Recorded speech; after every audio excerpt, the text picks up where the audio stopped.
All right, let's dive right in. Today, we are unpacking the core lessons from a book that pretty much turned the world of personal finance on its head. Robert Kiyosaki's Rich Dad, Poor Dad. Whether you've read it a dozen times or this is your first introduction, the ideas in here are absolute game changers. So let's get into it. So, let's start with a question that honestly is pretty confronting. If you walked away from your job right now, today, how long could you financially survive? Just take a second and think about that number. According to Kiyosaki, your answer to that question is the true definition of wealth. The whole book is framed around this incredible story of a young Robert Kiyosaki being raised by two different dads, and these two father figures taught him completely opposite, often conflicting, lessons about money and life. So on one side, you have his poor dad. This was his actual father, a brilliant, highly educated man with a PhD who followed the traditional path we're all taught. And then there was his rich dad, his best friend's father, who was more street smart and became his mentor on all things money. Now, Poor Dad's advice, this probably sounds super familiar, right? It's what most of us are told our whole lives. It's the safe route, the employee mindset.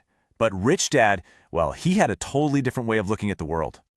Rich Dad believed that if you only learn one single thing about money, it has to be this one core principle. He saw it as the foundation for everything else. Get this right, and you're set. Get it wrong, and you'll struggle forever. And that big secret rule? It's shockingly simple.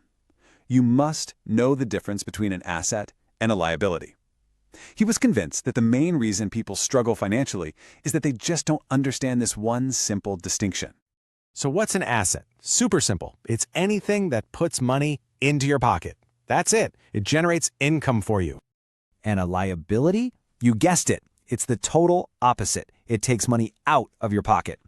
Now, the definitions are easy, but man, putting them into practice, that's where most people get tripped up. Okay, let's look at some examples because this is where it gets really interesting. Assets, right? Things that put money in. We're talking businesses that run themselves, stocks, rental properties, things that pay you. But now look at the liability side. This is the shocker for a lot of people. Mortgages, credit card debt, sure, but notice he even puts the house you live in on this list. Why? Because every single month, it's taking money out of your pocket for taxes, insurance, and maintenance without putting any back in. So once you get this asset versus liability thing, you stop seeing money as just a number in your bank account. You start to see it as flow. And the direction of that flow, well, that changes absolutely everything.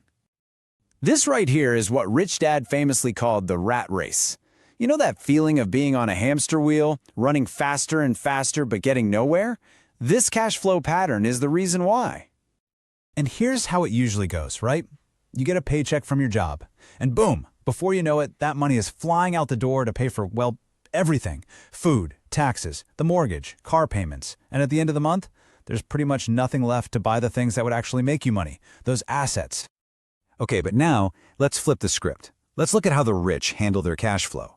It is a completely different game they're playing. It's not about working harder, it's about building a different kind of financial engine. And this just lays it out perfectly. Look at the focus. The wealthy use their income to buy assets first. That's the priority. Then, those assets, the stocks, the businesses, they start generating their own income. And that new income is used to cover expenses and, this is the magic part, to buy even more assets. It becomes this amazing, self-perpetuating wealth cycle. But you see, this isn't just about spreadsheets and numbers. It all starts with how you think. The different financial results of the two dads came from two completely different mindsets, two different ways of looking at the exact same world. Just listen to this. It's such a small change in wording, but a massive difference in philosophy. Poor Dad said, find a good company to work for. Rich Dad said, find a good company to buy. One is about being an employee, the other is about being an owner. And wow, this one really hits home. Poor Dad saw his kids as the reason he couldn't be rich, basically an expense holding him back. But Rich Dad, he saw his kids as the reason he had to be rich. They were his motivation, his why. Same situation, totally opposite perspectives. And this might be one of the most powerful, practical takeaways from the whole book. Poor Dad would say, I can't afford that. And that's it. Conversation over, brain shut down. Rich Dad would ask, okay, how can I afford that? That simple question forces your brain to start problem solving, to get creative, to find a way.